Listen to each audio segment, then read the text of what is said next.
All praise to Yah. I-share ko lang yung last year, 2025, yung habang nagdadasal ako doon sa kwarto, may nakita akong vision baga. Mabilis lang na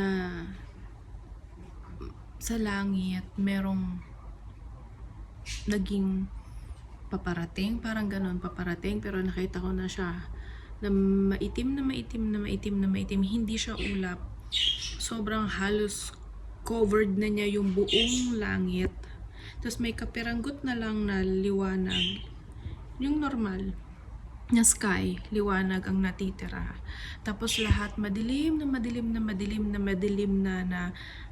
yung parang yung parang hindi lang siya basta madilim, pero buhay na dilim na makapal na madilim, as in wala kang makikita, na kahit parang magsindi ka ng kung ano mang kandila o ano, hindi siya makikita, buhay na dilim, nakakatakot siya.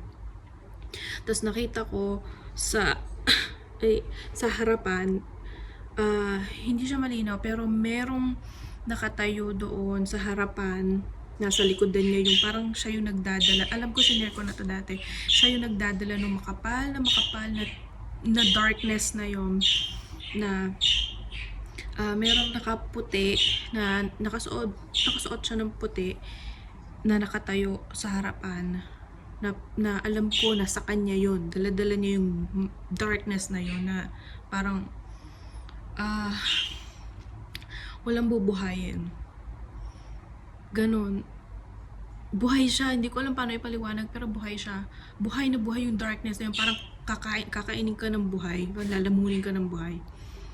Nakakatakot siya. Yung nakakatakot, hindi ko masasabing sapat na salitang nakakatakot. Terrifying, mas malala pa sa terrifying. Wala kang tatakbuhan. Ngayon, sinabi na yon, yung naniniwala ako na yung nakatayo sa harapan na nakaputi ay ang ating Mesaya, na pangako at sinabi niya na sa pagbabalik niya ay destruction ang dala-dala niya.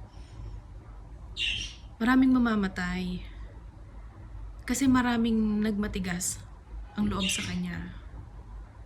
Tapos ngayong 2026, hindi ba mas lumala yung mga hindi ba mas lumala ang sitwasyon natin?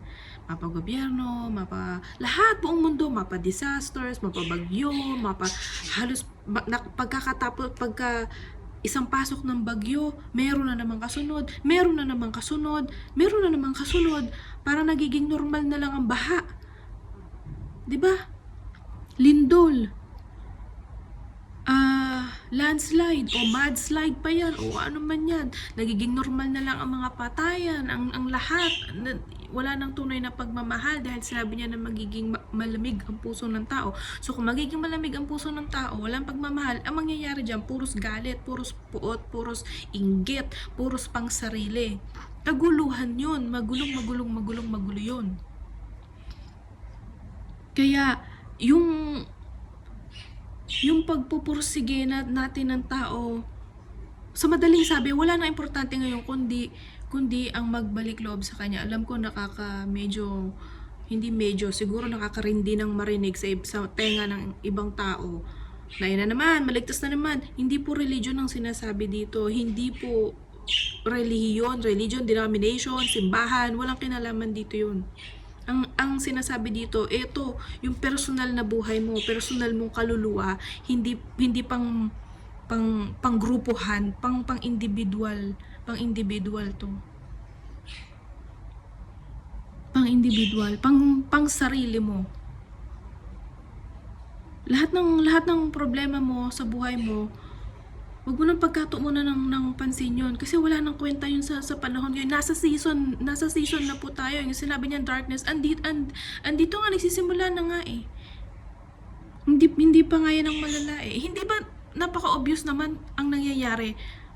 Pahupa ba? Hindi. Pa-increase, palala, pasaklap ng pasaklap, parami ng namamatay. Parami ng nagpapatayan. Di man mamatay sa disaster, sa sarili-sarili nilang mga galit, mga puot, mga inggit, mga kasakiman.